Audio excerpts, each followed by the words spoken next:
Bonsoir, voilà, il y a de l'écho. Bonsoir tout le monde. Merci d'être avec nous ce soir. On est ravis de vous accueillir à l'espace Ville Autrement. Je prends le micro 2 petites secondes pour vous glisser un mot sur l'espace où on est ce soir. Je vous remercie beaucoup. Et vous parler des rendez-vous du patrimoine urbain autrement. Donc, en fait, l'espace Ville Autrement, avant tout, c'est un espace de travail collaboratif, en français, un espace de coworking, qui regroupe différents organismes qui travaillent d'une manière ou d'une autre à faire la ville autrement. Mais c'est aussi plus qu'un espace de travail, c'est un lieu qu'une mission, qui est celle de créer des ponts entre la recherche et la pratique. On explore différents moyens pour créer ces ponts-là et évidemment, les rendez-vous du patrimoine urbain autrement, en fait, c'est un de ces moyens-là. Les rendez-vous du patrimoine urbain autrement, avec un nom un peu long, en fait, c'est une série d'événements qui sont organisés conjointement par la Chaire de recherche du Canada en patrimoine urbain, par la coopérative en patrimoine passerelle, l'organisme Entremise et le professeur en études urbaines de l'UQAM, Guillaume Métier. On vise par ces rencontres à offrir un temps d'échange privilégié entre professionnels, chercheurs et étudiants sur des questions liées au patrimoine urbain. On souhaite donc valoriser la mise en commun de nos différentes perspectives afin d'enrichir nos pratiques. Guillaume Métier, qui est notre animateur, actuellement, ne pouvait pas être ici ce soir. Donc, l'animation sera assurée par Myriam Joannette. Merci, Myriam, pour la vie de dernière minute. Myriam est détentrice d'un doctorat en études urbaines de l'Université du Québec à Montréal. Ses travaux portent sur les imaginaires patrimoniaux et sur les relations entre la mise en tourisme du patrimoine et le développement local des territoires. Elle est chercheuse associée à la Chaire de recherche du Canada en patrimoine urbain et chargée de cours à l'UQAM. Elle est membre du CCU de l'arrondissement du Sud-Ouest et est vice-présidente aux conférences de l'Association pour les études critiques en patrimoine et de la Société pour l'étude de l'architecture au Canada. Merci Myriam d'être avec nous ce soir. Dernier petit mot, les toilettes se trouvent à l'étage, donc il faut aller dans le fond, prendre la porte et prendre l'ascenseur. Un petit mot aussi pour vous dire que la rencontre de ce soir est filmée, donc elle sera diffusée sur nos réseaux éventuellement. Et surtout, on vous invite à rester avec nous à la fin de la conférence pour prendre un verre et manger une bouchée. Merci. Merci beaucoup, Ariane. Merci pour l'invitation, pour la présentation, etc. Bonsoir tout le monde. Comme Ariane le disait, habituellement, Guillaume Métier assure l'animation de ces rencontres. Donc, je suis là aujourd'hui. J'espère être à la hauteur de l'animation qu'il donne habituellement. Donc, on est ensemble aujourd'hui pour parler des méthodes d'évaluation patrimoniale. Ce que je proposerais au départ, c'est de vous présenter notre groupe de panélistes aujourd'hui qui a accepté d'être parmi nous. Donc, merci encore une fois infiniment d'être là. Donc, Marie-Ève Bonenfant. Marie-Ève est détentrice d'un baccalauréat de maîtrise en histoire de l'art et œuvre depuis 20 ans à la connaissance, à la protection et à la mise en valeur du patrimoine. Elle a joint le ministère de la Culture et des Communications en 2007, où elle s'est spécialisée dans l'évaluation patrimoniale. Elle a contribué à la mise en place d'un cadre méthodologique prévu dans le cadre de la loi sur le patrimoine culturel. À ce jour, elle coordonne la réalisation de l'inventaire des immeubles patrimoniaux de l'État, une action du plan de mise en œuvre de la politique nationale de l'architecture et de l'aménagement du territoire au sein de la direction des politiques et de l'évaluation patrimoniale du ministère de la Culture et des Communications. Je continuerai donc avec Sylvain Lisotte, qui est ici, qui est historien de l'architecture au ministère également de la Culture et des Communications depuis 2004. Il s'intéresse notamment aux outils d'aide à la prise de décision en patrimoine bâti, dont les méthodologies d'évaluation de l'intérêt patrimonial et les approches de gestion du patrimoine protégé. Il réalise également des évaluations patrimoniales sur les biens faisant l'objet de propositions de classement sur l'ensemble du territoire du Québec. Juste à mes côtés, M. Jean Laberge, qui est diplômé en architecture de l'Université Laval. Il détient un certificat en patrimoine bâti du Centre international d'études pour la conservation et la restauration des biens culturels de Rome et une maîtrise en communication de l'UQAM. M. Laberge est architecte pour la Ville de Montréal depuis 35 ans. Il est leader dans l'actualisation des approches municipales en conservation du patrimoine urbain. Il est notamment à l'origine de l'élaboration de la méthodologie d'évaluation de l'intérêt patrimonial d'un lieu. Il siège de plus sur le conseil d'administration d'ICOMOS Canada, où il préside le comité avisaire sur le patrimoine mondial. Et avec nous, Sophie Quirillon, qui est doctorante en histoire de l'art à l'UQAM, sous la direction de Christina Contandriopoulos. Elle a aussi complété un baccalauréat et une maîtrise dans la même discipline, donc en histoire de l'art. Elle s'intéresse à l'histoire de l'architecture populaire au Québec, à l'industrie forestière, aux études sur l'immigration et aux études patrimoniales. Sophie travaille également pour la Société du patrimoine des Beaucerons, où elle est responsable de l'inventaire du patrimoine bâti de la MRC Beauce Centre. Voilà. Donc, pour les présentations, ce que je suggère, c'est qu'on commence peut-être avec une question d'ordre général. Donc, je laisserai nos invités répondre là, sans un ordre précis. On verra où tout ça nous mène. Si vous avez des questions dans la salle, n'hésitez pas. Habituellement, on attend plutôt vers la fin. Ariane, où es-tu? Merci. Donc, plutôt à la fin, par contre, s'il y a une question qui vous brûle les lèvres et que vous considérez très, très importante de poser, ne vous gênez surtout pas pour le faire au fil de la discussion. Donc, on commencerait ces échanges avec une question d'ordre général qui mettra un peu la table à la discussion d'aujourd'hui, c'est-à-dire pourquoi développer des méthodes d'évaluation de l'intérêt patrimonial, pourquoi on le fait, à quoi ça sert, comment tout ça a commencé. Donc, je vous laisse la parole, dites-moi. Ça a l'air, c'est OK. Oui. Est-ce que ça va pour le micro? Oui. OK, ça va. Parfait. Donc, je vais y aller d'abord. Je vais commencer pour le ministère. Effectivement, pourquoi développer une méthode d'évaluation patrimoniale? En fait, c'est la première fois depuis qu'il y a un cadre législatif en patrimoine depuis 1922 que le ministère inscrit directement dans la loi l'obligation d'avoir un cadre méthodologique pour l'évaluation patrimoniale. Il y a toujours eu d'évaluation patrimoniale avec certaines approches, mais maintenant, on a voulu l'inscrire à partir de 2021 dans la loi. Je pense que ça s'inscrit dans les tendances de l'époque où vraiment on cherche une plus grande transparence des décisions des administrations. Donc, il y avait cette volonté-là.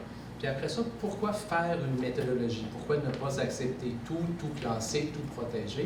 Bien, le patrimoine bâti s'inscrit dans une dynamique d'aménagement du territoire. Puis vous le savez, nos villes sont sous pression.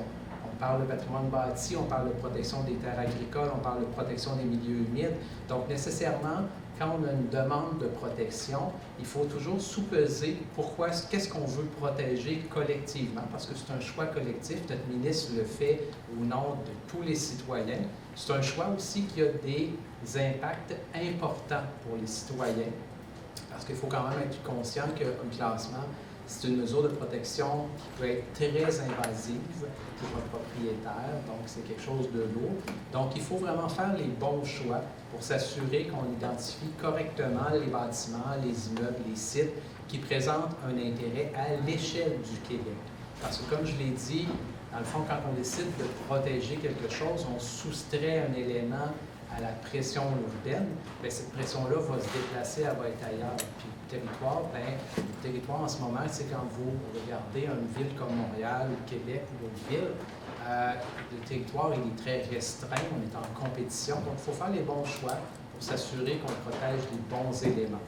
Donc, c'est pour ça qu'on a développé cette méthode-là, une méthode qui maintenant est partagée avec le public. Comme je l'ai dit, on avait des approches avant. Maintenant, lorsqu'il y a une décision qui est prise, bien, vous êtes tous et toutes à même de voir la décision, de confronter notre décision avec la méthodologie et d'être capable d'avoir votre propre regard critique sur la décision qu'on prend. Est-ce que j'ai un collègue qui veut... Oui. Oui, je peux peut-être parler de la Ville de Montréal.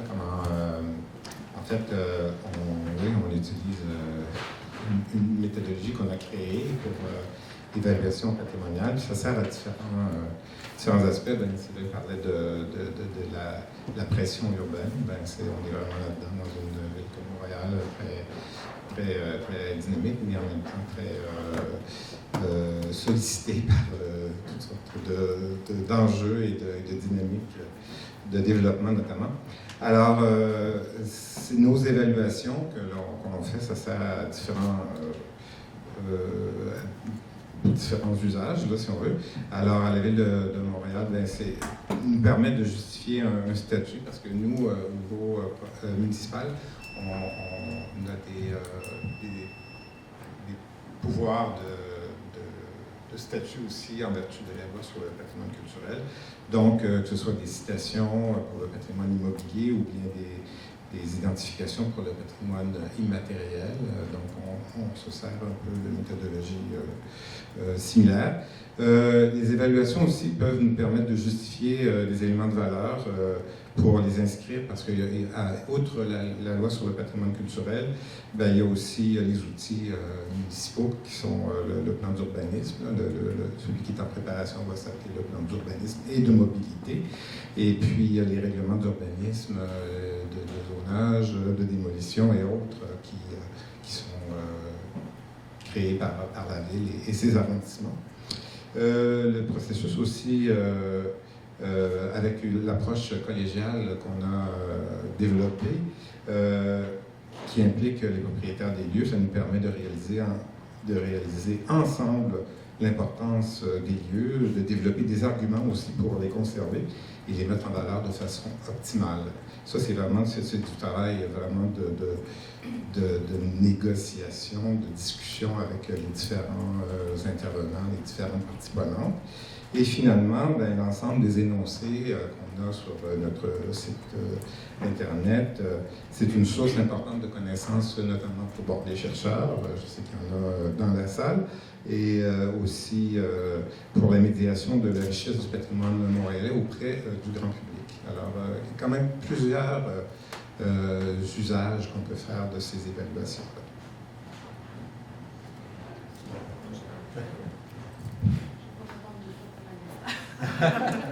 OK, bien si je peux me positionner en tant que personne qui fait des inventaires de patrimoine en ce moment, comme peut-être d'autres entre vous en font, on est tous là-dedans. Ben, je pense qu'en fait, l'intérêt de développer cette méthode là, des inventaires de tous les MRC au Québec, c'est surtout pour connaître le territoire en ce moment, pour créer une base de données, en fait, qui ne sert pas à avoir des informations précises sur chaque bâtiment comme les méthodes dont vous parlez, mais plutôt avoir une connaissance plus générale pour ensuite pouvoir légiférer sur des possibles démolitions, des possibles modifications majeures des bâtiments. Alors, c'est ce que j'avais ajouté. Évidemment, c'est pas moi qui ai créé cette méthode-là, donc moi, de la façon que je le vois, c'est vraiment pour connaître le territoire et voilà, avoir des informations de base sur chaque bâtiment qui sont construits avant 1940. Marie-Ève, est-ce que tu voulais ajouter quelque chose? Pas pour l'instant. Parfait. Merci beaucoup à vous trois. Je me permettrais peut-être, Sophie, de rebondir sur ce que tu viens de dire, peut-être de poursuivre 2 minutes avec toi sur, puisque tu travailles là, présentement sur un inventaire, est-ce que tu veux peut-être nous parler de comment ça se passe de ton côté, qu'est-ce qui t'a mené à travailler pour ces inventaires, quelles sont tes tâches au quotidien, etc., pour qu'on se situe un peu dans les MRC, comment se passe cette démarche-là? Oui, dans le fond, moi j'ai commencé, comment ça marche, c'est qu'il y avait une partie des pré-inventaires, donc qui devait être remis fin 2023. Alors, moi j'ai commencé avec la Société du patrimoine des Beaucerons, pour qui j'ai travaillé avec ma maîtrise, donc dans leurs archives, et là, on s'est connus, et eux autres, ils voulaient faire ce pré-inventaire-là avec la MRC Beaucentre, mais ils n'avaient pas vraiment les compétences en termes d'histoire de l'architecture. En histoire de la Beauce, évidemment, ils les avaient, mais ils voulaient quelqu'un d'un peu plus avec des compétences hautes, donc ils m'ont demandé. Évidemment, je n'ai pas de formation en patrimoine en tant que telle, j'ai suivi des séminaires, des cours, mais je pense que pour faire le pré-inventaire, j'étais totalement compétente. Donc, en fait, le pré-inventaire consistait à faire des recherches, une bibliographie commentée. J'ai écrit un texte d'une 20aine de pages sur l'histoire du territoire de la MRC Beaucentre. Et ensuite, on faisait en fait le pré-inventaire. Donc, on mettait tous les bâtiments et les lieux, donc paysages culturels et par exemple des cimetières, donc des lieux, qui avaient été construits ou façonnés avant 1940. Et donc voilà, ça c'était le pré-inventaire et on s'est aussi pris la tête avec les bâtiments secondaires. Donc à la MRC Beaucentre, on a passé au travers de, je vous dirais, pourquoi exagérer, des centaines de milliers de photos du territoire, du service d'urbanisme de la MRC Beaucentre parce qu'on n'avait pas de méthode, en fait on n'avait pas d'informations sur les bâtiments secondaires. Alors on a vraiment ratissé large, on est allé, écoutez, on était 2 à faire ça et on était vraiment tannés à la fin de 2023. Mais bon, on a quand même ressorti une centaine de bâtiments secondaires qui pouvaient être d'intérêt, donc des granges, des garages. Bon. Et donc voilà, donc on a déposé et là, ben, on s'est dit, bon, on aimerait ça soumettre pour l'inventaire, mais encore une fois, la Société de patrimoine des Beaucerons n'avait pas les compétences, mais je leur ai dit, regardez, en ce moment, je pense que je suis celle qui connaît sûrement le mieux la MRC Beauce-Centre, donc là, j'ai fait un mémoire sur la Beauce, j'ai fait le pré-inventaire avec vous, donc j'ai vu qu'est-ce qu'il faut faire et je pense que je suis compétente pour le faire, alors ils m'ont engagée. Et voilà, donc en fait, l'inventaire, c'est vraiment de passer en revue tous les lieux pré-inventoriés et de les passer à travers une série de 19 questions qui sont en fait, qui portent en fait sur les caractéristiques patrimoniales, donc selon 4 thèmes, donc l'histoire, l'environnement, la matérialité et la reconnaissance sociale. Je vous dirais que tout va bien jusqu'à la reconnaissance sociale. Donc là, on est en train de penser, là, on est en train de faire un sondage pour savoir en fait s'il y a des lieux en Beauce-Centre que les gens auraient eu là, des attachements privilégiés avec par la naissance d'une communauté ou d'une collectivité. Bon, à mes connaissances, on les connaît, ces lieux-là, mais on veut savoir s'il y en a d'autres. Alors voilà, c'est ce qu'on fait pour l'instant. On verra si ça marche.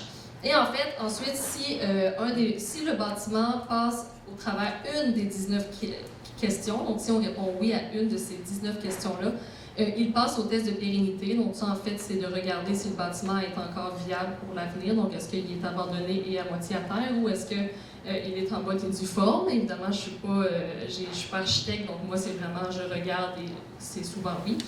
Et sinon, on demande aussi s'il y a eu des modifications importantes. Là, donc, est-ce qu'il est encore reconnaissable selon sa typologie là, originale? Alors, voilà. Donc, de mon côté, tout se fait à distance. Il y en a qui sourcillent, qui se disent « Ah, mais tu ne fais pas de visite de terrain. » Non, on ne fait pas de visite de terrain parce que j'ai accès à toutes les photos de la MRC qui sont prises quand même récemment et Google Maps est allé en 2023, donc fin 2023, photographier presque tout la MRC Beauce-Centre. Alors pour l'instant, tout se fait à distance, je reste à Montréal et ça fonctionne très bien et c'est rapide. Voilà. Merci.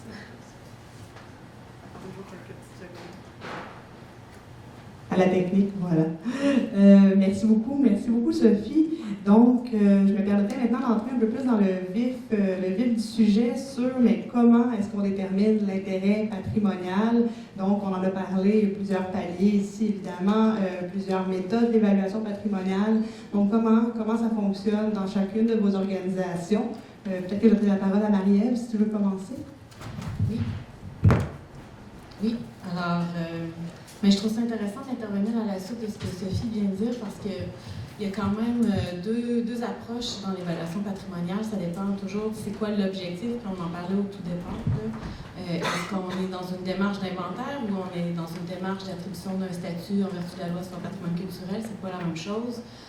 Quand on est dans une démarche d'évaluation en vue d'attribuer un statut en vertu de la loi sur le patrimoine culturel, le ministère a développé la méthode à laquelle Sylvain faisait référence. Là. Puis vous avez des cahiers qui sont ici. Vous avez des cahiers qui sont à votre disposition à l'entrée. C'est notre méthode d'évaluation pour les sites et immeubles qu'on a apporté ici. Il y a 4 volets à l'évaluation patrimoniale au ministère. Selon les catégories de biens, alors immeubles et sites, objets, documents et ensembles, personnages, événements et lieux. Ça, c'est pour plus les statuts de valorisation, puis éléments du patrimoine matériel. Donc, la méthode pour l'attribution d'un statut en vertu de la loi, elle s'appuie sur les 12 valeurs qui sont présentes dans la loi sur le patrimoine culturel. Donc, on s'est appliqué là, à définir chacune de ces valeurs-là. Ça a été un exercice quand même assez laborieux. En fait, je pense qu'il y a très peu de définitions qui existent là, un peu partout là, sur les valeurs patrimoniales, puis on a compris pourquoi. Parce que c'est comme vraiment difficile de mettre des mots sur une valeur architecturale sans empiéter, mettons, sur une valeur technologique. Puis là, ces 12 valeurs-là, il finit par avoir des croisements. Là. Puis la valeur historique est comme en trame de fond de tout ça. On a donné des mandats à des experts,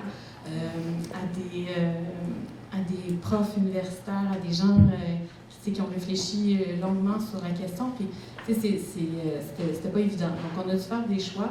Mais bref, tout ça pour dire que l'évaluation d'un bien elle se fait à travers 12 valeurs patrimoniales. On a toute une méthode là, qui permet d'identifier des caractéristiques qui supportent ces valeurs patrimoniales-là. Ensuite, on a une évaluation comparative. Donc ça, c'est dans un contexte où on veut attribuer un statut à un bien. Mais dans une démarche d'inventaire, on ne peut pas approfondir autant, on ne peut pas se permettre de faire des chaînes de titres pour chacun des immeubles, on ne peut pas fouiller les archives, excusez-moi, j'arrête pas d'accrocher le micro. On ne peut pas fouiller les archives indéfiniment, il faut quand même avoir un regard d'ensemble sur le territoire. Puis la méthode à laquelle tu faisais référence, Sophie, c'est aussi une méthode qui a été développée par le ministère pour les inventaires. Elle est vraiment basée sur la documentation. Puis on essaie de s'appuyer davantage sur la documentation d'ensemble, de secteurs puis de types architecturaux pour embrasser plus large. Puis essayer de faire ressortir des éléments qui sont plus importants à travers tout ça. Il y a 19 critères, mais ces 19 critères-là, tu l'as bien expliqué, là, sont regroupés sous 4 sections, mais c'est tout en écho aux valeurs patrimoniales qui sont présentes dans la loi.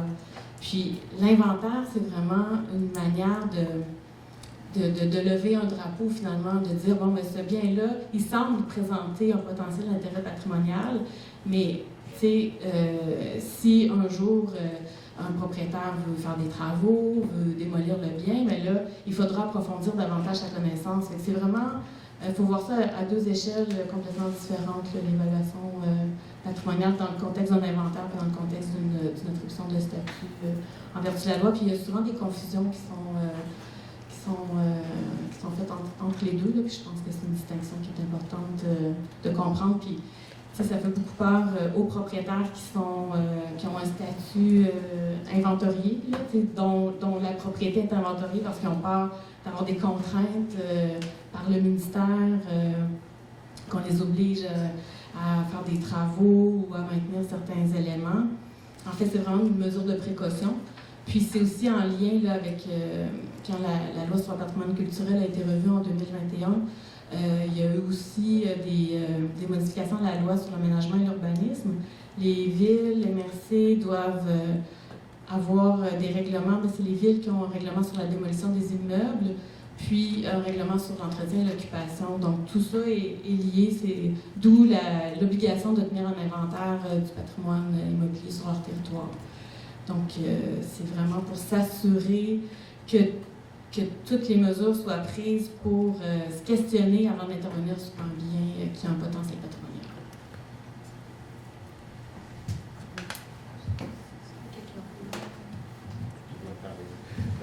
C'est ça comment on détermine, je vous dis comment on procède nous, en tout cas. Il y a beaucoup de similitudes quand même avec le ministère. Donc, évidemment, la première étape, c'est de demander quand il y a un dossier, il y a une demande d'évaluation pour quelques raisons que ce soit que j'ai énumérées précédemment. Il y a toujours une documentation préalable, comme le ministère d'ailleurs, qui doit être faite beaucoup sur l'histoire du lieu et puis aussi ses caractéristiques urbaines, matérielles, etc. Et puis aussi les personnes et éléments immatériels qui sont associés au lieu, parce que ça apporte aussi des éléments de valeur au lieu. Donc, nous, on procède par un groupe de travail qui a un maximum 10 personnes, qui est formé de plusieurs composants, de plusieurs acteurs, parce que les valeurs, ça comporte toujours une part de subjectivité, d'irrationnel et de dépendance aussi aux intérêts, parce qu'il y en a qui ont des intérêts là-dedans, je pense aux promoteurs par exemple, etc., des lieux. Donc, on procède avec des groupes de travail qui sont composés des professionnels de la ville, pour commencer, que ce soit des services de chez nous, disons du patrimoine et des arrondissements concernés, de spécialistes externes en histoire du patrimoine et en patrimoine en général. Puis souvent, c'est les consultants qui ont réalisé l'étude documentaire préalable. Les propriétaires des lieux aussi sont conviés à ces discussions-là, et puis les usagers souvent, puis les acteurs du milieu, etc. Puis à la suite d'une consultation de la documentation, visite des lieux, on fait une conversation, une discussion de groupe avec tous ces gens-là qui ont des intérêts différents, des perceptions de divers niveaux. Souvent, en tout cas, il y a la perception savante, il y a la perception, je veux dire, plutôt intuitive, communautaire, populaire. Alors, la suite de tout ça, c'est de dégager des consensus le plus possible. Et puis, ces consensus-là sont consignés dans un énoncé d'intérêt patrimonial qui est rédigé, renvoyé aux différentes personnes pour correction, ajustement, etc. Ça décrit les valeurs, justement, qui sont à la fois, il y a les valeurs savantes, on peut dire, les valeurs sociales, sensorielles et même affectives dans certains cas. Donc, tout ça peut être consigné dans l'énoncé. Les valeurs, on a, dans notre méthodologie, on a une série de valeurs qui sont identifiées, mais c'est des exemples. On n'exclut pas que ça sorte de ce qu'on a identifié ou qu'il y en a moins ou quoi que ce soit. On n'oblige pas à une liste précise de valeurs. Donc, puis souvent, les gens qui sont peut-être pas familiers avec la discipline peuvent avoir leur vocabulaire qui est différent, puis l'expriment différemment, puis il faut le traduire en valeur, justement. Alors ça, c'est le défi du rédacteur de l'énoncé. C'est un peu ça. En tout cas, si vous avez des questions, on élabore un peu plus loin. Oui. Sylvain, oui, est-ce que tu voulais ajouter? Ça va. Mais je reviendrai, merci beaucoup à tous les deux. Vous avez beaucoup parlé de valeurs. Je reviendrai à ce dont vous parlez, selon ce que Sophie a évoqué aussi là, avec la valeur sociale, c'est-à-dire, est-ce que dans toutes ces valeurs, il y en a qui sont particulièrement complexes à gérer, disons, qui imposent plus de discussions, de consensus, etc. Donc, est-ce que vraiment de ces valeurs qui occupent un temps prépondérant là, dans les évaluations patrimoniales que vous faites chacun? Bien, c'est certain que les valeurs qui sont plus de nature communautaire, les valeurs sociales, identitaires, emblématiques, sont beaucoup plus complexes à traiter. Probablement dû au fait de notre formation académique. C'est sûr qu'on est plus à l'aise avec des valeurs, en tout cas je parle pour moi, des valeurs architecturales, historiques, où on a un cadre, un référentiel. Donc les valeurs communautaires sont un petit peu plus difficiles à traiter parce qu'il n'y a pas ce référentiel-là. Il y a le fait également, je pense, que historiquement au Québec, on travaille avec des valeurs davantage académiques depuis le début de la protection du patrimoine. Donc, tantôt, je faisais référence à la première loi de 1922. On était vraiment dans des raisons de protection qui étaient historiques, artistiques, architecturales. Donc, cette introduction-là dans les cadres normatifs québécois est relativement récente. Donc, je dirais que de notre côté, on est encore à apprivoiser cet élément-là. Donc, la valeur sociale, on l'a inscrite tout récemment. En fait, on a inscrit la première fois des valeurs patrimoniales dans la loi en 2012, avec la loi sur le patrimoine culturel. Cette loi-là, elle avait de particulier d'inscrire des valeurs, de parler d'éléments caractéristiques, donc sans le dire clairement, sans avoir le terme. Si vous êtes en patrimoine, vous comprenez qu'on est dans une gestion par les valeurs, on est dans cette mouvance-là. Donc, la loi l'avait introduit. Et en 2021, donc avec la modification législative tout récente, on a ajouté la valeur sociale. Donc, moi, celle-là, je la trouve un petit peu plus difficile. On est en train d'expérimenter comment la capter, faire un arbitrage également entre le geste qu'on donne, qui est un geste définitif. C'est quand on classe quelque chose, c'est définitif. Les premiers immeubles classés au Québec, c'est 1929, les 3 premiers immeubles. Il y en avait un à Montréal, le château Ramida-Ramsey. Il est encore classé en 2024, presque un siècle après. Donc, comment faire un arbitrage entre des gestes qui sont définitifs, qui sont à perpétuité, et des valeurs qui sont, par définition, des fois inscrites plutôt dans la contemporanéité et qui peuvent varier dans le temps. Donc, c'est ça un petit peu le défi, c'est d'être capable de les documenter, trouver un référentiel, quelque chose qui est périn. Nous autres, quand on fait un classement, on émet un avis d'intention de classement, un avis de classement, et le propriétaire et le public, lui, dans l'avis de classement, la valeur, elle est inscrite. Et pour changer cet énoncé-là, il faut que notre ministre resigne un nouvel énoncé. Donc, on inscrit vraiment officiellement dans un document légal des valeurs qui sont des fois de nature plutôt intemporelle, un peu plus passagère. Donc, on est en train effectivement de se doter, d'explorer comment mieux les capter, ces valeurs-là. Donc, je pense que tantôt, en fait, on devance un petit peu une question qui va venir plus tard sur les défis. Donc, pour moi, ça, la valeur sociale nous pose un défi. Donc, c'est une des valeurs qui nous prend plus de temps parce qu'effectivement, on est encore en phase d'introduction. Puis, il y a des fois, dans certaines circonstances, il y a des évidences. Moi, quand je fais de l'évaluation patrimoniale, il y a des cas où c'est très, très évident, où je lis la documentation et je la sens, cette valeur sociale-là, puis je suis capable de la voir dans le temps. Mais, tu sais, entre ces cas-là qui sont très, très évidents, très francs, et tous les autres cas où on est dans des zones un petit peu plus grises, là, c'est là que le défi se pose. Bien sûr, vas-y, Emma. Pour la valeur sociale aussi, contrairement aux autres valeurs, elle ne s'incarne pas matériellement dans le bien. C'est de là le défi, là, comment quantifier, comment qualifier ça. On parle de résonance, puis c'est un défi là, de définir la valeur sociale, puis de définir aussi les critères pour l'identifier. Comment on reconnaît la communauté qui porte cette valeur-là. Il faut que ce soit quand même assez durable dans le temps. Il ne faut pas que ce soit une réaction qui soit motivée par une préservation à cause d'un projet de remplacement, admettons un projet d'un promoteur. Il faut qu'il y ait une durabilité dans le temps, qu'il y ait vraiment un sentiment d'appartenance, puis on est à définir comment mesurer ça, comment documenter ça.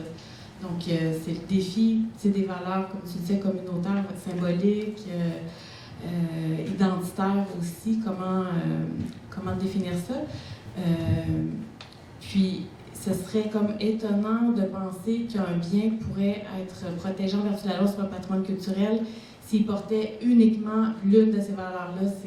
Ces valeurs-là doivent être forcément accompagnées d'une autre valeur plus forte, comme la valeur historique, là, mais qui est sous-jacente à peu près à tout, là, mais valeur architecturale aussi.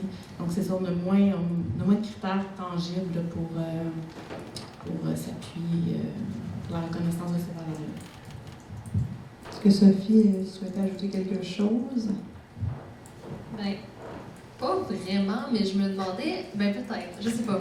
Mais je me demandais, quand vous avez une demande là, de classement là, qui se fait par le public, là, est-ce qu'il n'y a pas tout le temps une certaine valeur sociale d'associer à cette demande de classement-là? Je peux y aller. Je dirais, ça pourrait sembler, oui, de l'extérieur, mais c'est certain que, tu sais, ça fait une vingtaine d'années que je traite des demandes, des propositions de classement. Puis, oui, il y a des fois qu'on le voit, là. Il y a quelque chose, un attachement. Mais on a aussi, à travers des propositions qui sont faites par un individu seul dans son salon, que tout à coup, il est passé en quelque part, puis il nous a fait une proposition. Parce qu'en fait, la loi ne donne pas de balise claire. En fait, chacun d'entre vous, ce soir, vous rentrez à la maison, vous pouvez nous adresser une proposition. Il n'y a rien qui manque, un nombre de signatures. On verra cette proposition. Mais, tu sais, alors que d'autres types de patrimoine, par exemple, le patrimoine immatériel, on avait inscrit dans la loi que ça prenait une reconnaissance par la communauté. Donc, on est allé chercher cet élément-là. Donc, ce qui fait que non, ce ne sont pas toutes les propositions qui sont adressées où on sent le fait qu'elle vient d'une communauté qui se mobilise, même si on le voit dans plusieurs cas. Puis, quand on parlait du regard entre le spécialiste et la communauté, c'est là qu'on voit que souvent, pour la communauté, l'attachement se situe plus souvent dans la valeur sociale et ce genre de valeur-là que les aspects historiques, architecturaux. Donc, eux, c'est ce qu'ils voient. Donc, je pense que c'est intéressant de l'avoir ajouté dans la loi, même si c'est un défi, parce que dans le fond, ça permet de rapprocher la communauté, dans le fond, des spécialistes, parce que nos valeurs, si je me promène dans la rue et je parle à la plupart des gens d'un édifice qui est classé, puis je parle d'architecture, d'histoire, de choses comme ça, c'est pas forcément ce qui va, à prime abord, les intéresser, les mobiliser, puis avoir envie d'embarquer dans un projet pour préserver un immeuble. Souvent, c'est d'autres choses qui vont d'abord aller les chercher, puis ces autres choses-là, ce sont souvent des valeurs sociales. Allez-y. Sur la valeur sociale, c'est vrai qu'elle n'est pas aussi simple à définir et puis à cerner. C'est là que notre approche avec les groupes s'emprunte en fait à des méthodologies qui sont dans des disciplines un peu différentes de l'architecture, l'histoire et tout ça. Qui a plus rapport aux sciences sociales, puis à sociologie notamment. Alors, les groupes de travail, justement, et de discussion deviennent un peu des focus groups qui peuvent avoir une certaine représentativité, on peut dire, de la société en général. Et puis, ça aide quand même à déterminer des pistes. Ça ne veut pas dire qu'on est pile, puis que les mots vont être exactement, mais ça donne un peu l'esprit de la chose. Et puis, ça dépend encore une fois de quel est l'objectif de l'évaluation. Si c'est pour attribuer un statut, bien là, ça va être peut-être la valeur sociale va être moins présente, avec plus, puis la composition du groupe va être plus des experts, des chercheurs, des universitaires. Et quand il s'agit plus d'évaluer un projet de transformation, ben là, comme les bâtiments, les sites sont dans des quartiers que les gens que les gens connaissent, s'approprient et tout ça, ben, ça devient plus important de considérer ces valeurs sociales-là. Puis, en tout cas, rien n'est parfait, mais avec une approche collégiale aussi, ça nous permet d'avoir un éventail un peu plus large de ce que les gens peuvent attribuer comme valeur à certains lieux. Merci beaucoup à vous quatre. C'est peut-être une dernière question sur sur la valeur sociale, la valeur communautaire, puisque je vous écoute parler des enjeux, des défis, etc. Donc, je me pose la question, comment se fait la rencontre avec le citoyen, la rencontre avec les groupes communautaires, pas nécessairement simplement les personnes qui, par exemple, au MCC, déposent des demandes d'attribution de statut, mais de manière générale, tous ces gens qui sont intéressés par les bâtiments, qui sont à l'étude, est-ce qu'il y a... je ne sais pas à la ville exactement, donc est-ce qu'il y a un processus là, qui fait en sorte que les citoyens peuvent être entendus, peuvent se présenter, les groupes communautaires aussi, notamment, la même chose pour le ministère, et même dans les inventaires. Sophie, tout à l'heure, tu parlais de la réaction là, de certaines personnes face à l'inventaire. Donc, est-ce qu'il y a des balises qui encadrent tout ça?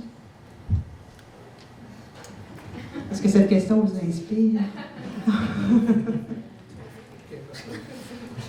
Donc, je pense que du côté du ministère, pour ce qui est des propositions de classement, l'aspect plus méthodologique, la réponse, ce serait non, on n'a pas encore ce genre de choses-là.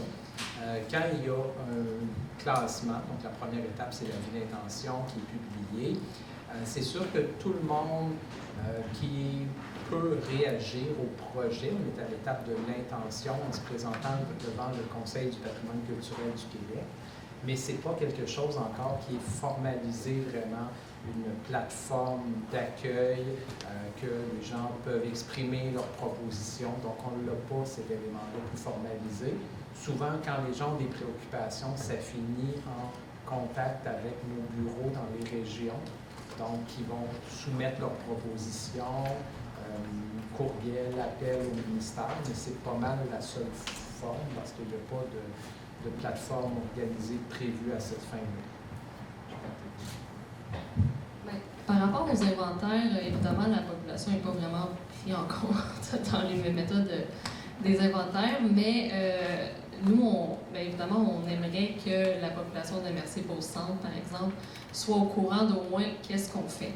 En ce moment, il y a un inventaire qui est en train de se faire. Ça va être quoi les impacts, pas les conséquences, mais les impacts de ces inventaires-là, parce que justement, comme tu dis, il y a des propriétaires qui peuvent vraiment se demander « Ah, mais là, qu'est-ce que ça va faire? » Alors, évidemment, on aimerait ça que les gens, au moins, soient mis au courant. Si ce n'est pas par une rencontre citoyenne, ça pourrait être par le biais d'un article. Et pour inciter au sondage là, par rapport à l'axe social que je parlais tout à l'heure, bien, on s'est dit aussi qu'on pourrait donner des exemples par le biais de capsules historiques dans les journaux et sur Internet pour que les gens savent au moins c'est quoi. Parce que quand on parle de valeurs sociales aux gens de tous les jours, il n'y a pas tout le monde qui sait c'est quoi et pourquoi. Donc, en fait, on se dit en donnant des exemples vraiment, là, comme je pense à l'accord de Tring Jonction, là, que vraiment un comité citoyen s'était réuni, avait fait une demande de classement, ça a marché, maintenant c'est une bibliothèque. On se dit en mettant ces exemples-là, bien, au moins les gens peuvent peut-être se sentir concernés et vouloir parler. Bon, on essaie de faire un petit effort de ce côté-là, à voir.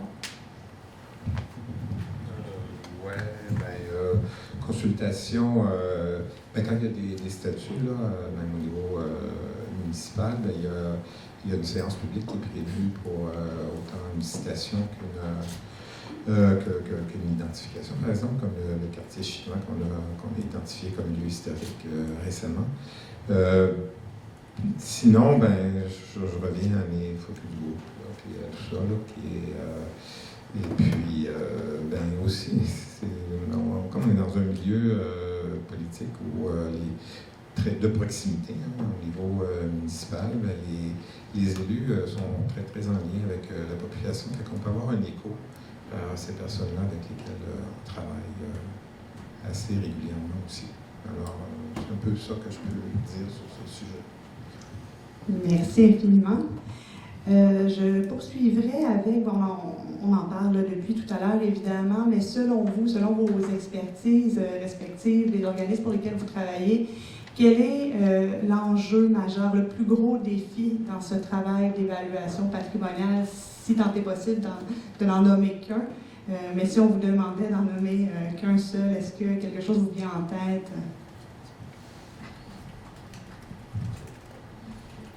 Sylvain. Le plus gros défi. Peut-être de faire comprendre que le statut, c'est à la fois, dans le fond, le début, mais que ce n'est pas une finalité. Et je pense que ça, souvent, les gens qui s'adressent à nous voient comme des sauveurs, proposent des classements, puis souvent se rendent pas compte que pour un projet gagnant, en fait, il y a un peu une recette pour un projet gagnant. Ça prend un propriétaire mobilisé, ça prend un milieu, une municipalité avec une réglementation adéquate, ça prend une communauté derrière, parce qu'en fait, on parle de patrimoine, on parle d'une communauté. Le patrimoine, c'est pas un immeuble que des professionnels, les spécialistes trouvent intéressant. En fait, il y a souvent, moi je dis, il y a un décalage entre l'histoire d'architecture d'un côté et le patrimoine de l'autre. Le patrimoine, c'est des gens. Et si on n'a pas tous ces éléments-là dans notre recette, puis souvent les gens s'adressent à nous, puis ils s'adressent parce qu'on est un peu la dernière chance, puis ils veulent le statut. Et c'est ça, je pense, un des défis, de leur faire comprendre que si on n'a pas tout le reste, le statut en soi, il ne réglera pas la situation.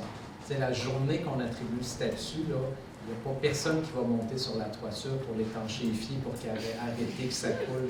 Il n'y a pas personne qui va trouver une fonction demain matin magique, alors que des fois, ça fait 10 ans que la communauté en cherche une fonction pour un immeuble. On donne un statut, il n'y en a pas plus de fonctions. Donc, c'est de faire comprendre que le statut, il est important, mais ça prend tout le reste du système patrimonial pour avoir un projet porteur, un projet réussi. Des fois, on est obligé de forcer le jeu. Des fois, il faut aller plus vite, il faut aller avant la communauté, parce que des fois, on ne peut pas se permettre de perdre des choses, mais généralement, dans les meilleures circonstances, il faut que tous ces éléments-là fonctionnent en même temps.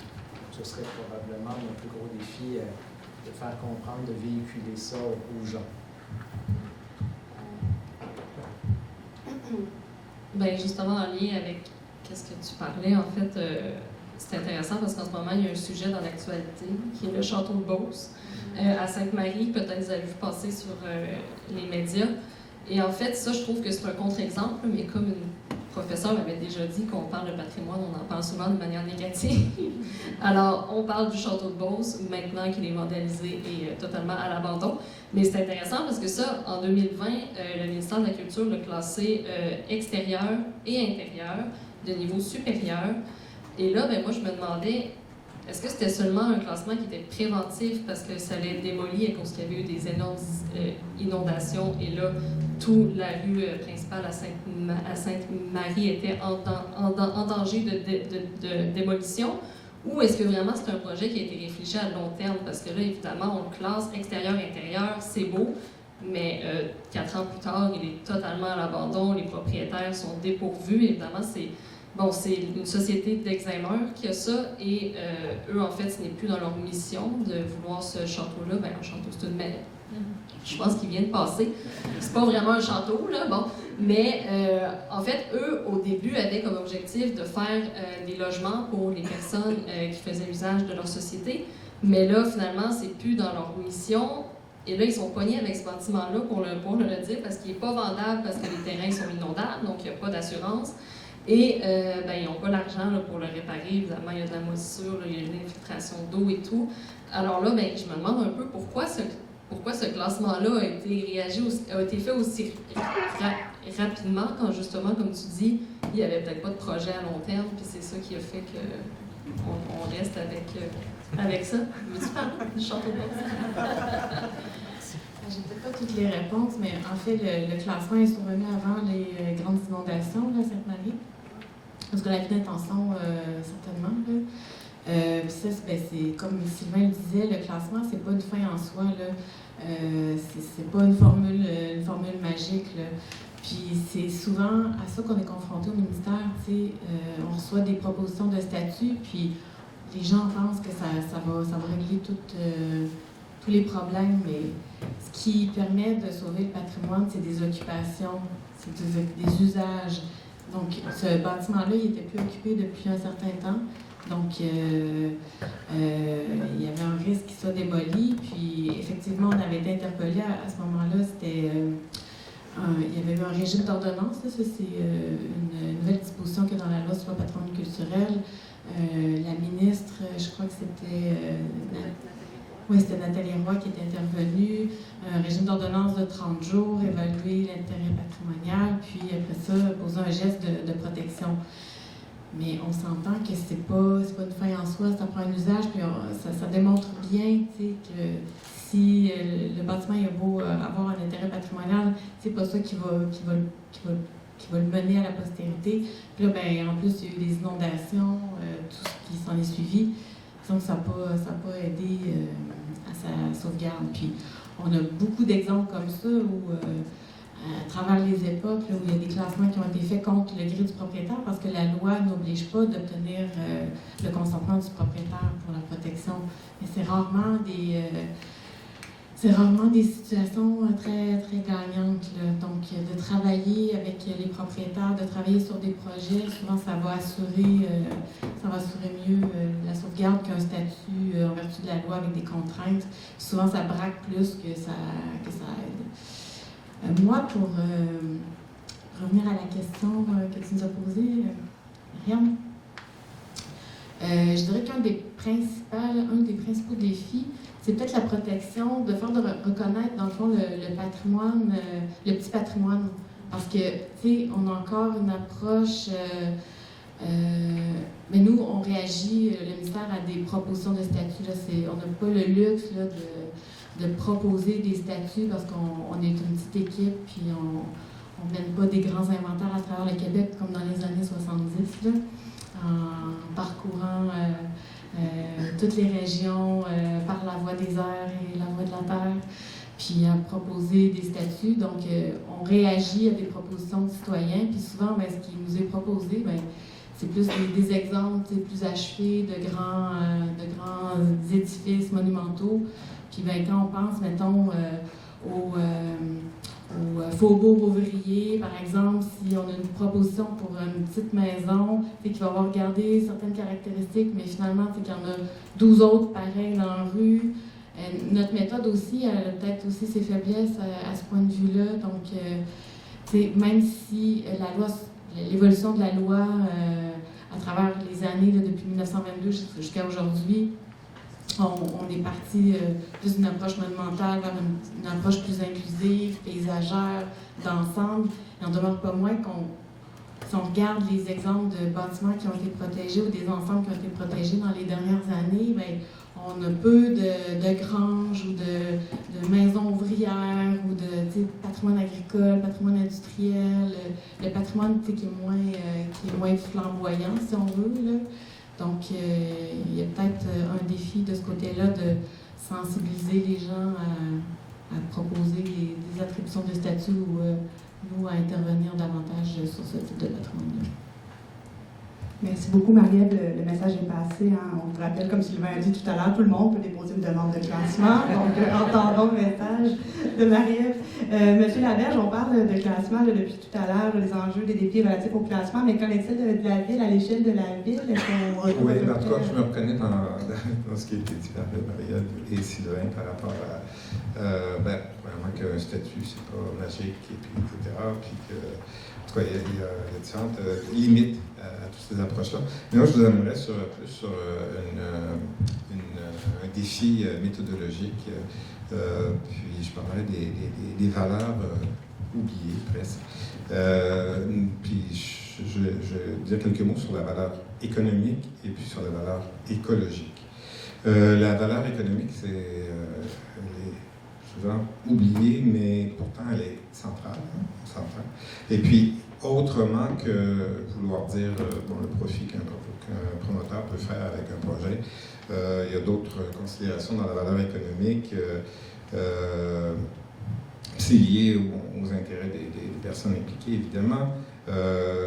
Et puis, pour les usagers, par exemple, les avantages qui pourraient tirer du lieu, qui pourraient apporter un usage qui soit vraiment, disons, approprié pour le bien-être de la collectivité, l'usage futur, etc., le potentiel. Il est souvent utile d'ailleurs de rappeler aux propriétaires des lieux la valeur de l'actif aussi, parce que le bâtiment, un terrain, un lieu, c'est un actif.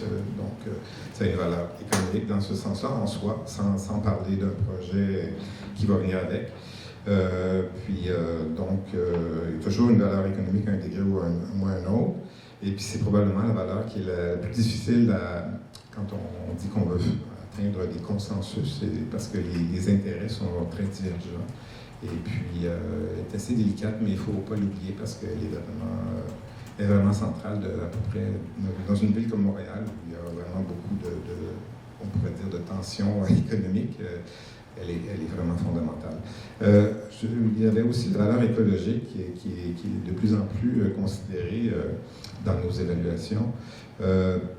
Pour notamment, là, je donne un exemple, faire valoir l'avantage de conserver un bâtiment existant pour limiter la production de GES et de déchets qui sont produits par toutes les étapes de la démolition d'un bâtiment.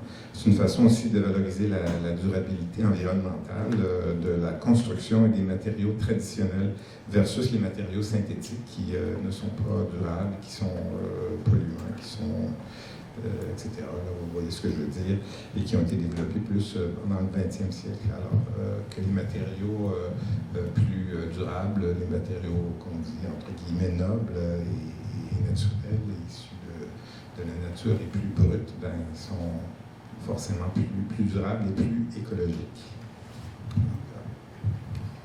Merci beaucoup. C'est franchement intéressant de vous écouter. Ariane, je sais qu'on avait un code, tu voulais me passer à 7 heures, je ne me souviens plus, c'est quoi le code? Comme on a commencé un peu plus tard, il est 7h02, peut-être une dernière question, on peut aussi... Parfait. J'aurais peut-être une dernière question, si on a le temps pour nos 4 intervenants. En fait, on a abordé le sujet là, tout à l'heure rapidement. J'aimerais peut-être vous entendre un peu plus sur comment est-ce qu'on peut prendre en considération l'évolution des valeurs dans le temps. Marie-Ève t'en a parlé en tout début de rencontre, c'est-à-dire que on a des valeurs historiques, des valeurs architecturales, etc., tandis que les valeurs sociales, les valeurs communautaires évoluent rapidement et pas nécessairement au même rythme que le bâtiment lui-même. Donc, comment est-ce qu'on peut prendre en considération l'évolution de ces valeurs-là qui ne sont pas statiques, évidemment, comme pourraient l'être d'autres séries de valeurs?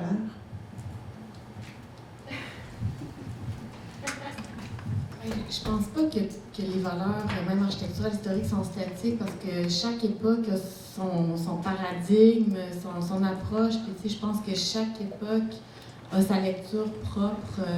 Tu sais, si on pense aux classements qui ont été faits dans les années 70 versus ceux qui ont été faits aujourd'hui avec les mêmes valeurs qu'on reconnaît, on les reconnaîtrait pas de la même manière, on les documenterait pas de la même façon. Les connaissances théoriques continuent d'évoluer, notre appréciation du patrimoine change. Si on avait un regard peut-être plus porté vers le patrimoine de la Nouvelle-France dans les années 70, ben aujourd'hui, il se tourne un petit peu plus vers les époques plus récentes. On considère maintenant le patrimoine industriel, le patrimoine moderne. Fait que je pense que toutes les valeurs évoluent, puis c'est difficile de prévoir comment elles vont évoluer. Là, je pense que chaque époque va témoigner des valeurs qu'il apporte finalement. Là. Si aujourd'hui on s'intéresse à la valeur sociale, mais peut-être que dans 10 ans on va s'en détourner aussi. Là. Il y a des effets peut-être des fois de mode ou d'influence. On s'intéresse beaucoup à la valeur écologique à cause des changements climatiques, on a plus de sensibilité alors qu'on n'en avait pas auparavant. Fait que ce sera un début de réponse bien modeste.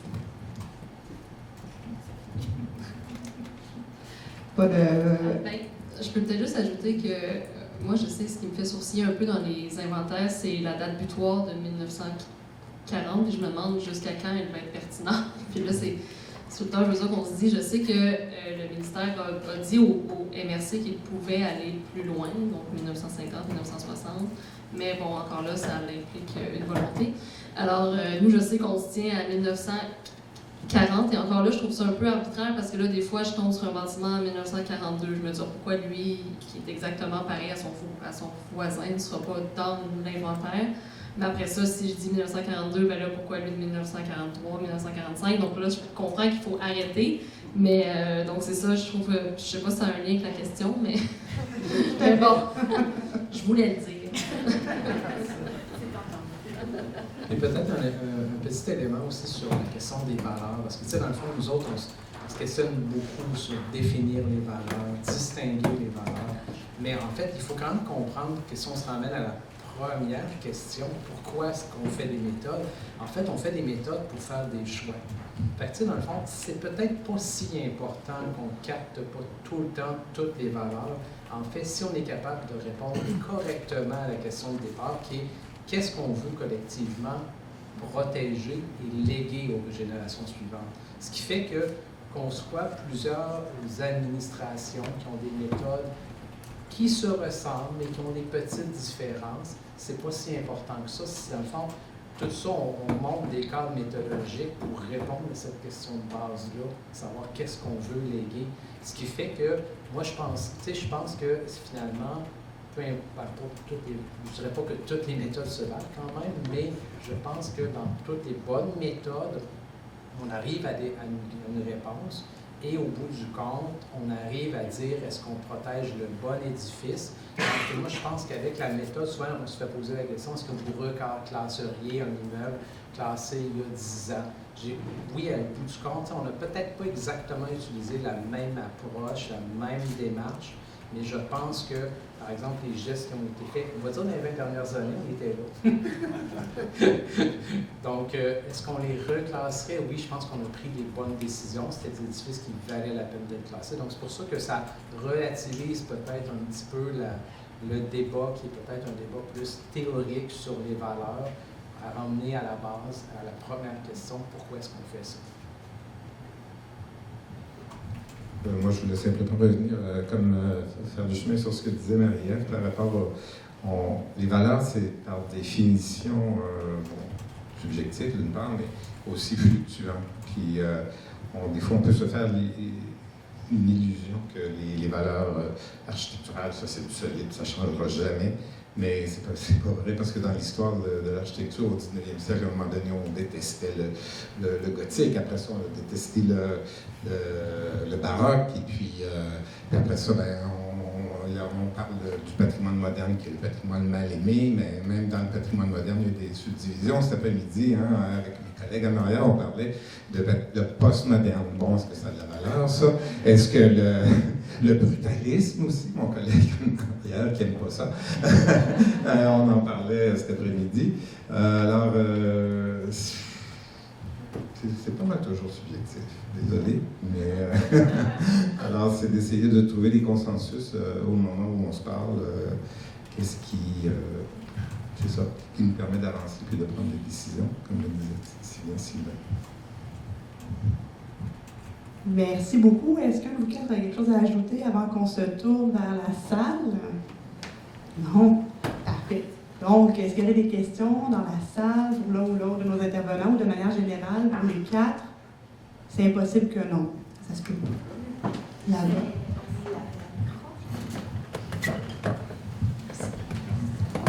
Merci beaucoup. Je vais faire comme un vieux prof, je vais radoter un peu, répéter ce que vous avez dit pour avoir l'air intelligente.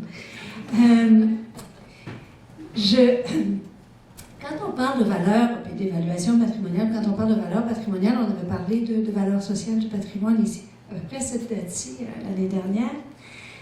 On a toujours cette tension entre, puis là vous l'avez bien dit, entre un déjà là puis un projet. Ce qu'on évalue, c'est ce qui est devant nous, l'affaire qui est en fait derrière nous. Est-ce qu'on fait du patrimoine pour le passé ou on fait du patrimoine pour le futur? Hein? Il y a donc toujours cette tension-là dans la notion de valeur. J'avais dit ici l'année passée que pour moi, je ne vais surprendre personne, pour moi le patrimoine c'est un projet, puis la valeur elle n'existe pas tant qu'on ne l'a pas mobilisé. Hein? C'est comme je vais dire un billet de $1, ça vient de me donner toute une valeur d'âge. Un billet de $10, il n'a de la valeur à partir du moment où on l'échange contre autre chose dont on considère dès lors qu'il y a une valeur de $10.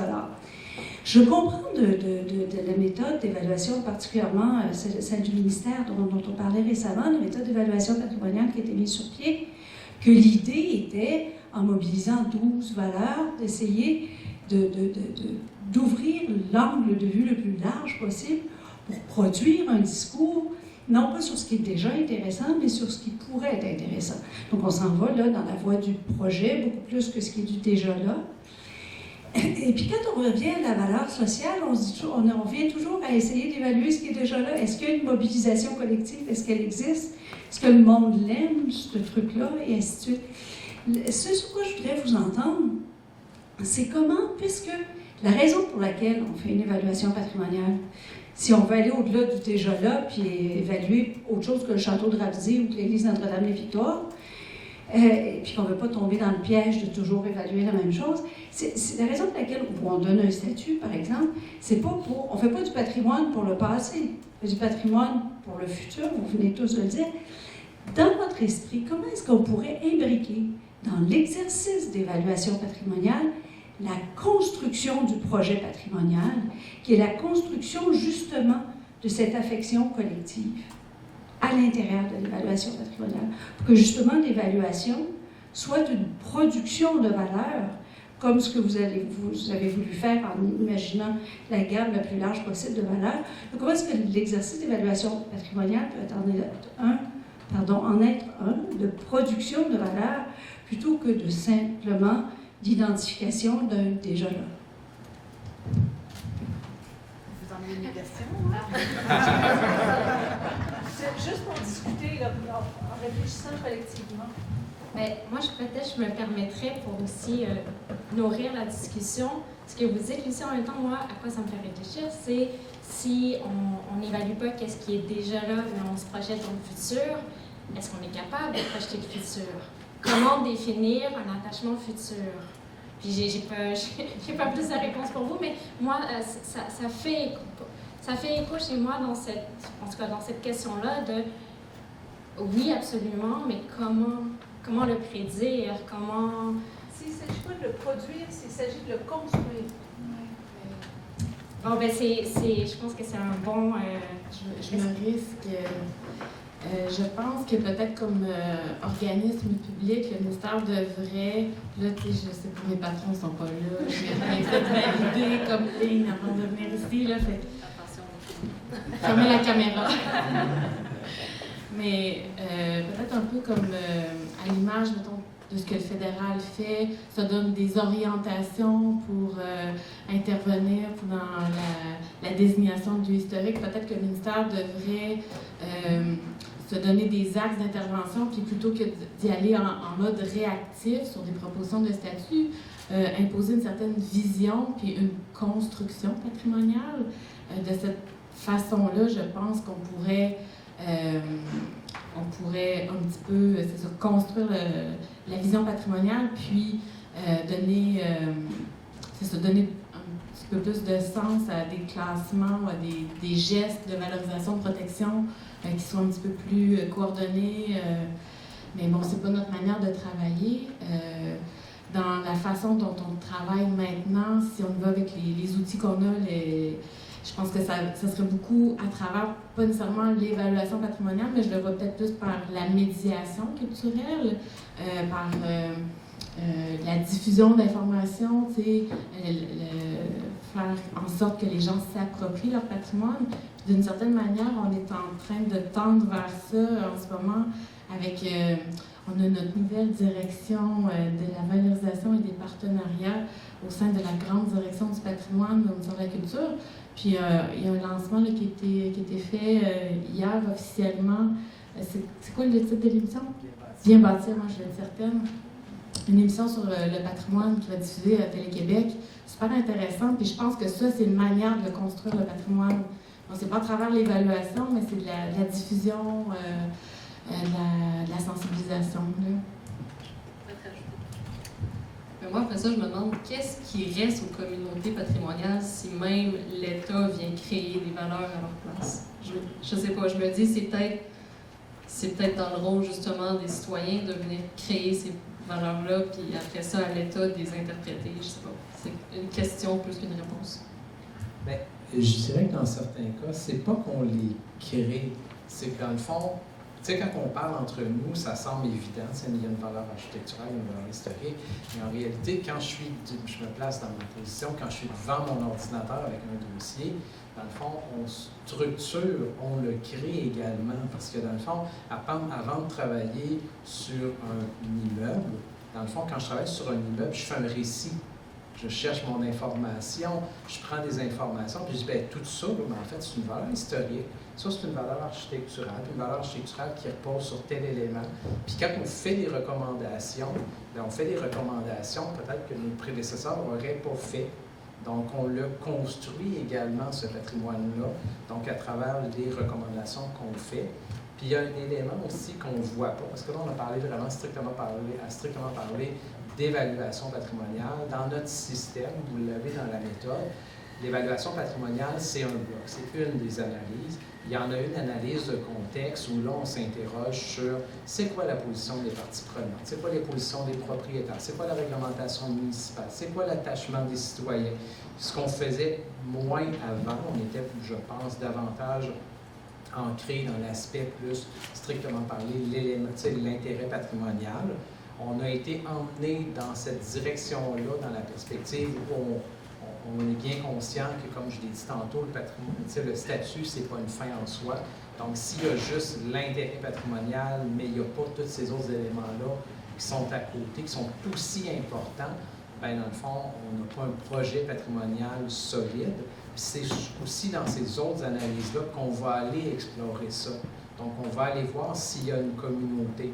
Ce qui fait que, oui, à proprement parler, si on le regarde sur papier, ça semble effectivement, on trouve des valeurs, on les identifie, on les écrit, mais en réalité, il y a toute une partie où on les rédige, on les inscrit, on développe un récit pour donner du sens à ces immeubles-là.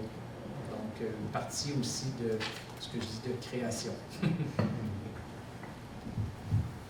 Oui, ben pour un peu répondre à la question de Lucie, moi, comment je vois ça, c'est que, bon, il y a effectivement le déjà là, puis le potentiel, on peut dire. Le déjà là, on l'a vu avec les discussions de ce soir, c'est variable, il y a plusieurs points de vue. Pourtant, c'est des objets qui sont fixes et puis palpables, si on veut. Quand on se projette dans le futur, puis qu'on parle de potentiel, c'est colossal, c'est immense, puis c'est ça la beauté de la chose. Mais en même temps, ça dépend de encore plus difficile parce que c'est pas un objet palpable, puis ça relève plus de la vision de ce qu'une personne, parce que chaque individu peut dire, ah ben ça pourrait être ci, ça pourrait être ça pourrait se transformer de telle façon. Moi, en tout cas, j'avais de la difficulté à trouver des consensus là-dedans parce que là, c'est multidimensionnel. Mais c'est super intéressant. Là. Ça, je ne dis pas que ça ne m'intéresse pas, au contraire. Je trouve que puis c'est ça qui peut aussi motiver un public, si on peut parler dans ces mots-là, à conserver, parce que ça peut devenir autre chose. Mais je ne sais pas, comment on pourrait le cerner puis mettre ça sur le papier, en tout cas.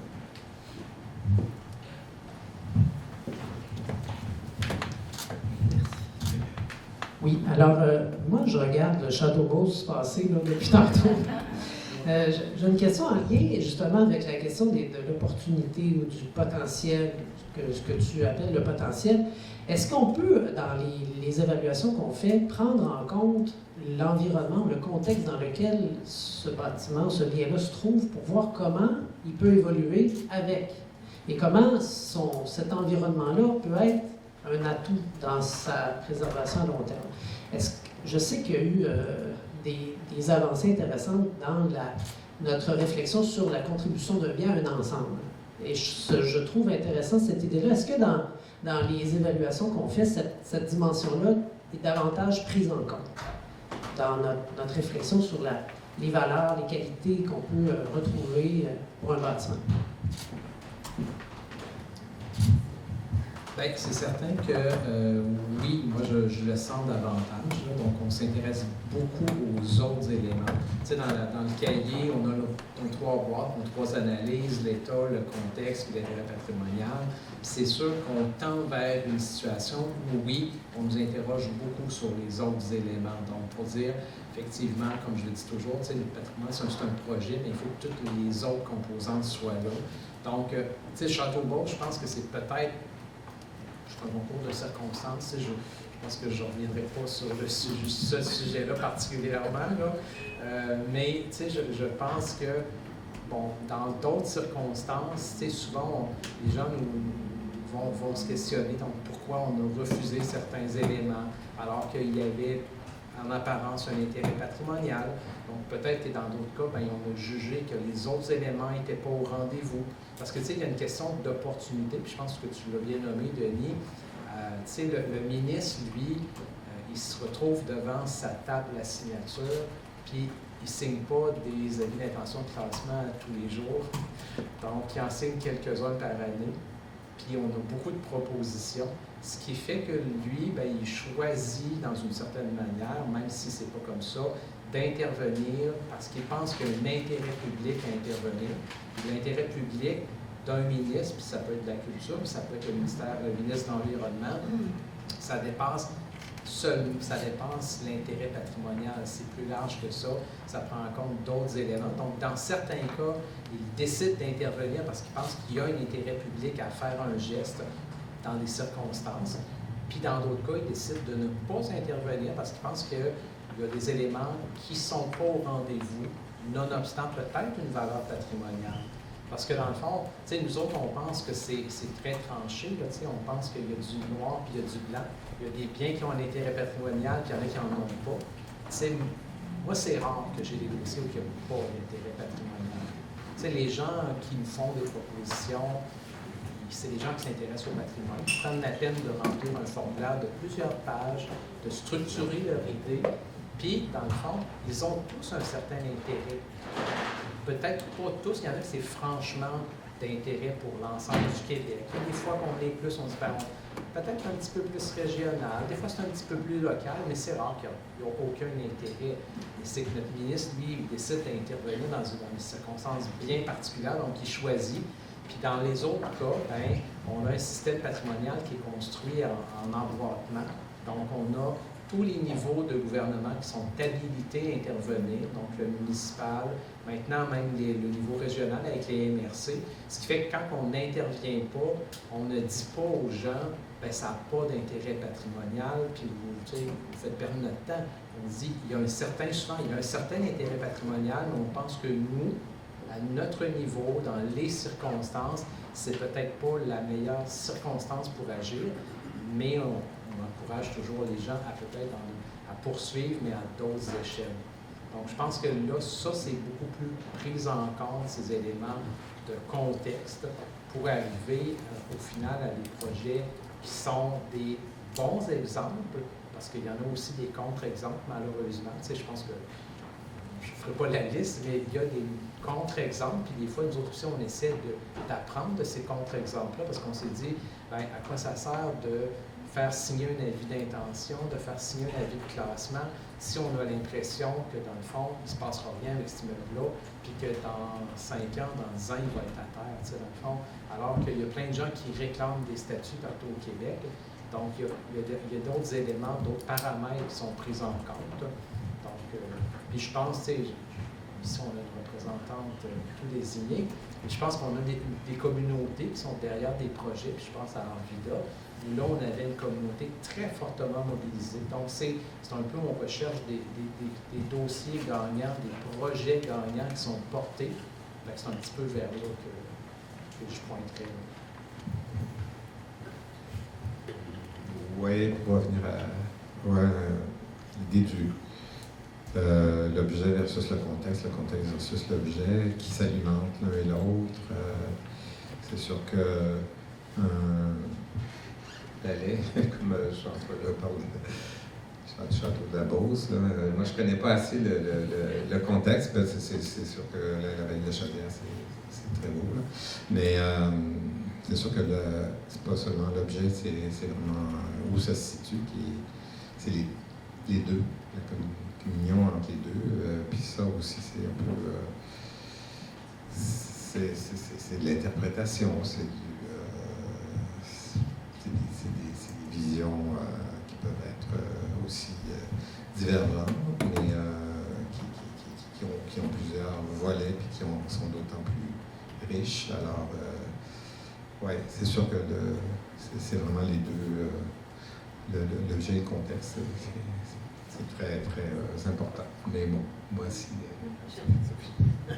Je vais répondre par une question aussi. Est-ce que vous ne prenez pas justement des facteurs de risque, comme par exemple le château de Beauce situé à flanc de rivière, qu'on le sait, est inondable, et ça arrive souvent, on va vous le dire. Alors, est-ce que, par exemple, quand vous avez fait le classement, même si c'est arrivé avant, je sais que sur le site du ministère, c'est marqué qu'il a été classé en 2020, mais j'imagine que la demande avait été faite avant et tout. Mais est-ce que, justement, il n'y avait pas cette considération-là du facteur environnemental?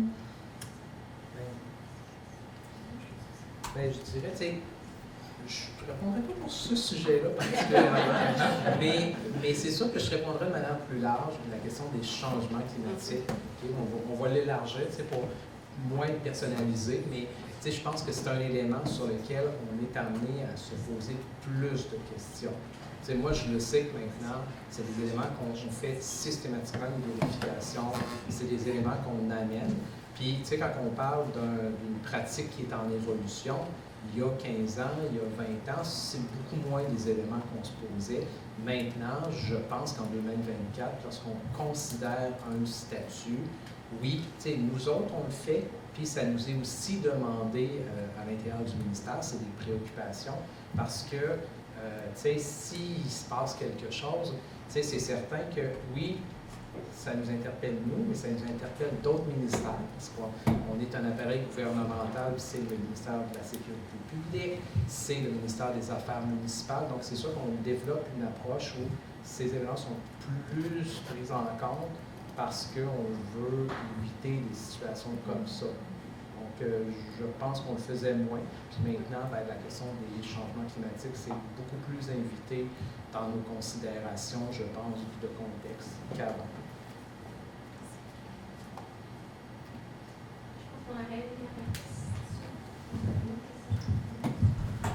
Merci. Je ne sais pas si c'est une question ou plus une réflexion que j'aimerais avoir avec vous, mais en tant que professionnel en patrimoine, on est de plus en plus appelé à réaliser des études patrimoniales pour des particuliers. Donc, avec l'adoption un peu partout des règlements de démolition, généralement, le devoir d'étudier les valeurs d'un bâtiment est un peu refilé à bien des places aux particuliers. Il y a un coût qui vient avec ça. Puis nous, en tant que professionnels, ça nous met dans une situation où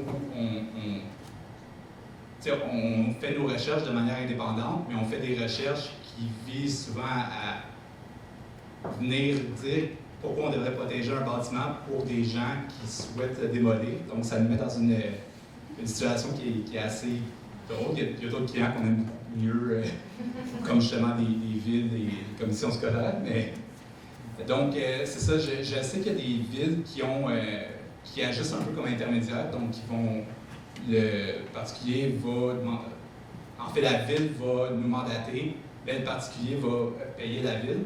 Je me demandais si vous étiez au courant d'autres initiatives un peu du genre qui permettraient d'éviter un peu des conflits d'intérêts, si on veut.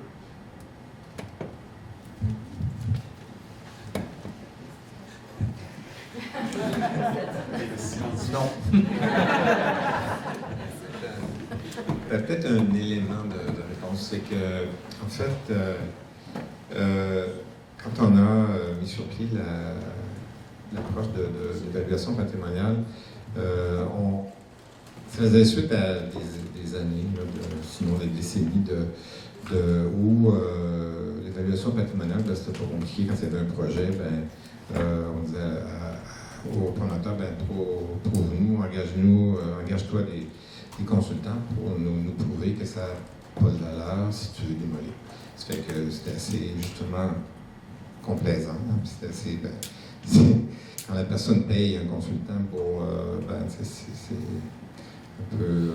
en tout cas, on trouvait que c'était pas très, très objectif. On se faisait beaucoup questionner aussi par les organismes de défense du patrimoine, qui sont assez nombreux de toute façon. Alors, c'est pour ça qu'on a déterminé que l'étude préalable aux évaluations patrimoniales serait factuelle et non qu'on ne porterait pas de valeur. Et puis la partie évaluation, on se la réservait à la ville, comme je le dis plutôt en collégialité avec plusieurs acteurs. Mais de donner ça à un consultant qui payait pour un promoteur qui veut démolir, c'était plus satisfaisant. À partir d'un certain moment, on ne trouvait pas ça objectif. Et puis, voilà. Bon, alors, c'est peut-être un élément de réponse, là, mais je ne sais pas quoi dire d'autre.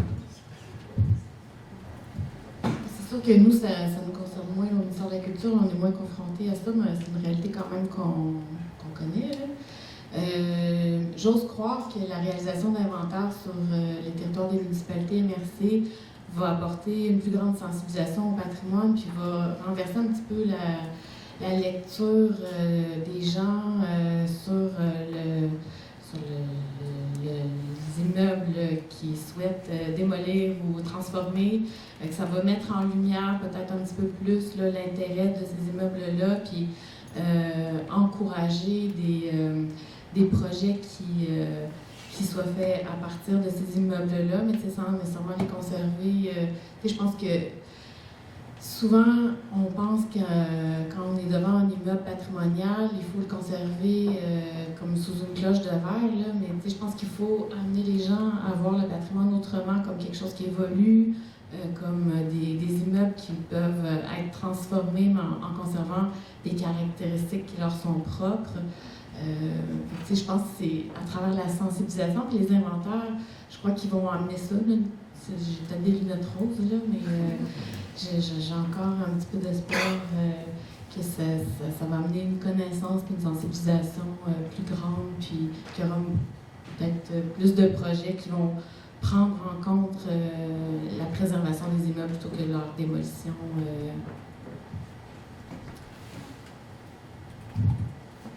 Donc, on aurait 2 dernières questions. Je vous propose peut-être de les prendre, mais d'abord, je suis désolée, j'ai le rôle un peu ingrat, d'avoir des réponses courtes pour qu'on rentre relativement dans nos temps. En fait, moi, c'était pour revenir avec votre truc, parce qu'au début, comment j'ai commencé, nous, on est en pratique privée, comment j'ai commencé à faire les études patrimoniales, c'était vraiment les recherches documentaires.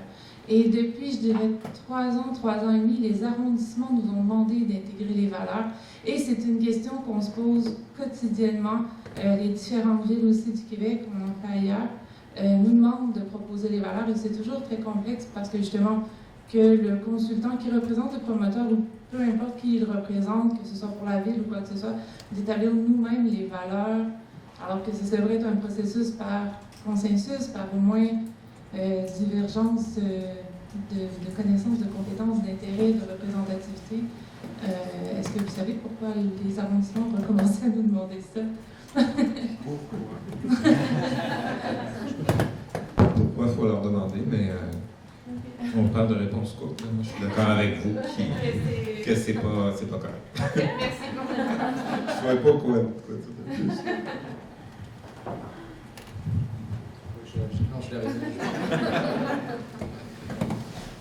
On passe à la prochaine question. Moi, j'ai une question vraiment comme comparative en termes de méthodologie. Il y a des méthodologies qui visent vraiment à qualifier, à hiérarchiser, à appliquer une pondération aux valeurs. Puis il y a de plus en plus des méthodologies ouvertes, plus horizontales, comme celle de la Ville de Montréal ou les 19 critères. Puis dans le fond, j'aimerais vous entendre sur les pour et les contre d'aller plus vers quelque chose comme les 19 critères, parce que je dis ça parce qu'il y a des municipalités qui comprennent pas vraiment cette nouvelle approche-là, puis qui sont moins à l'aise. Puis ils auraient aimé qu'on hiérarchise encore avec comme exceptionnel, supérieur, fort. Là, ils sont comme, on sait pas, ils sont comme pas évalués. Fait que, c'est ça, juste à vous entendre là-dessus. Juste par rapport à ça, c'est drôle parce que justement, moi, qu'est-ce qu'on m'a reproché un peu dans ces inventaires, dans les inventaires que j'ai commencé à faire, c'est que j'avais tout mis. Mais en même temps, je disais, oui, mais on met tout, mais c'est parce qu'on nous dit que dès que ça passe un critère, ça rentre dans un inventaire. Donc, dès qu'il est centenaire, donc avant 1924, il rentre dans l'inventaire. Donc là, évidemment, c'est vraiment dans le but d'avoir une base de données. Puis moi, je trouve ça bien parce que là, les MRC vont connaître leur patrimoine et vont après ça pouvoir faire des études un peu plus précises, mais bon, qu'on me dise que j'ai trop mis. Je me dis, moi, j'ai suivi le document à la lettre. Alors oui, je pense qu'il y a aussi une incompréhension justement de la part des MRC ou des municipalités peut-être à se dire, ouais, mais pourquoi ce bâtiment-là est dans l'inventaire, c'est une maison de colonisation qui est toute dénaturée. Ben oui, mais elle rentre dans un des critères, donc j'ai pas le choix de la mettre. C'est ça que je voulais répondre. Je ne sais pas si ça répond à une question. Mais moi, j'aimerais ça compléter là, sur les 19 critères. Là, c'est sûr que le ministère a choisi une approche qui est plus hiérarchisée. Là, puis je sais que ça rend inconfortable beaucoup de gens là, de ne plus avoir de faible, moyen, élevé, supérieur. Mais c'était pratique sur le plan, mettons, d'attribution de l'aide financière. Si on pouvait départager, OK, on va donner de l'aide financière juste aux supérieurs, les faibles, non, mais ça impliquait,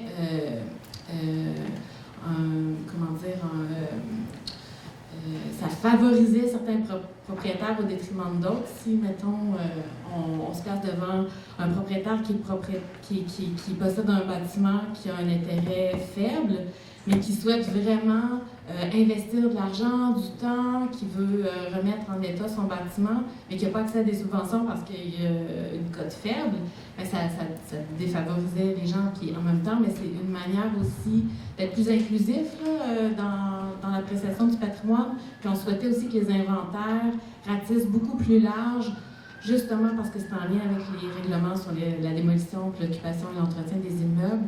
Donc, avoir des drapeaux rouges qui se lèvent plus rapidement, puis amener une plus grande sensibilisation, puis reconnaître la contribution des immeubles. Puis peut-être que ça revient un petit peu à ton idée tout à l'heure, Denis, sur la notion des ensembles, du contexte.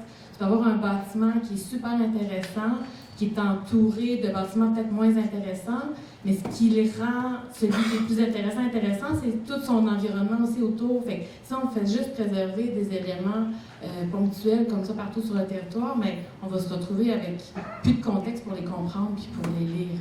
Donc, d'où l'intérêt. Oui, il y a 19 critères, mais ça en prend juste un pour que le bâtiment soit à l'inventaire. Puis après ça, ben, ça va être de documenter davantage pour établir l'intérêt plus finement patrimonial. Je vais tenter une réponse courte pour la méthode d'évaluation. En fait, on n'est pas allé non plus vers une approche pondérée dans la perspective où c'est sûr que là, on parle qu'on fait beaucoup référence à des maisons. Mais le patrimoine bâti, le patrimoine immobilier, pour nous, c'est une croix de chemin, un calvaire, une centrale hydroélectrique, un barrage, ça peut être un tronçon de route, ça peut être une usine. Donc, c'est sûr qu'une approche pondérée, ça prend effectivement souvent un corpus qui est homogène, alors que nous autres, on évalue des réalités qui sont très diversifiées. Puis le deuxième élément aussi, c'était dans la perspective de changer un peu l'approche. C'est de dire qu'un immeuble est exceptionnel ou qu'il est supérieur, ça n'explique pas grand-chose aux gens, en fond. Dans une approche plutôt par les valeurs, on y va plutôt vers le message. Qu'est-ce que l'immeuble véhicule? Qu'est-ce qu'il nous apprend? Qu'est-ce qu'il peut nous apprendre? Qu'est-ce qu'on veut lui faire véhiculer? Donc, c'est sûr que dans une approche où on fait seulement dire, bien, il y a 86, pour ça qui est intéressant, ça n'explique pas grand-chose. Donc là, on fait davantage le lien entre, dans le fond, son intérêt patrimonial et le message. Parce qu'en fait, on protège des immeubles. Pourquoi? Pour transmettre un message, véhiculer quelque chose. Bien là, dans le fond, dans une approche plutôt qualitative avec des valeurs, on est davantage proche de ça pour expliquer, faire comprendre aux gens pourquoi est-ce qu'on fait ça, pourquoi est-ce qu'on investit sur ces immeubles-là. Donc, c'est sûr que c'est un petit peu plus exigeant, c'est plus facile quand on a une grille puis on fait c'est 86, donc ça passe, il passe à 85. C'est un petit peu plus, ça demande un petit peu plus d'exercice, de débat, mais je pense qu'il y a quand même un gain au final d'accès davantage sur les raisons de la protection, donc pour ramener à la base, donc pourquoi est-ce qu'on fait ça.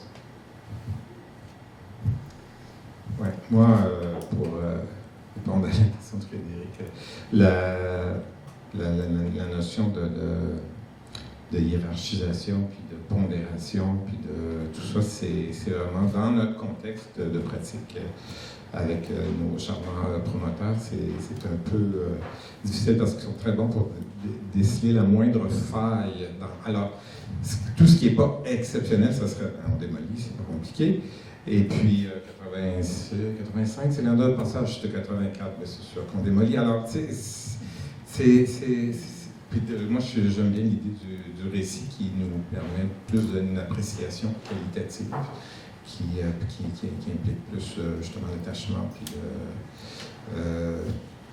en tout cas, des notions, justement, plus qualitatives que pondérées, avec des chiffres et des pointages, parce que ça devient très, finalement, abstrait. Puis, en tout cas, on faisait ça à une époque, puis je pense que c'est pas quelque chose qui est concluant, qui a été concluant. Ça nous a plutôt nuit, en fait. Merci beaucoup. On est au mot de la fin, Ariane. Merci infiniment à nos 4 panélistes de s'être rendus disponibles ce soir. Je pense qu'il y a eu de beaux échanges là, qui permettront peut-être d'alimenter un peu plus les discussions sur l'évaluation patrimoniale, mais également sur les valeurs, sur la question évidemment de la potentialité, dont on a beaucoup parlé ce soir, mais aussi de la temporalité du patrimoine. Donc je pense qu'Ariane, on vous invite tous à rester avec nous, bien sûr. Il y a des bouchées derrière, à boire, à manger, à poursuivre cette réflexion-là. Est-ce qu'il y a d'autres choses que je dois dire? Non, merci à tout le monde pour votre belle participation. Merci à tous. Au revoir.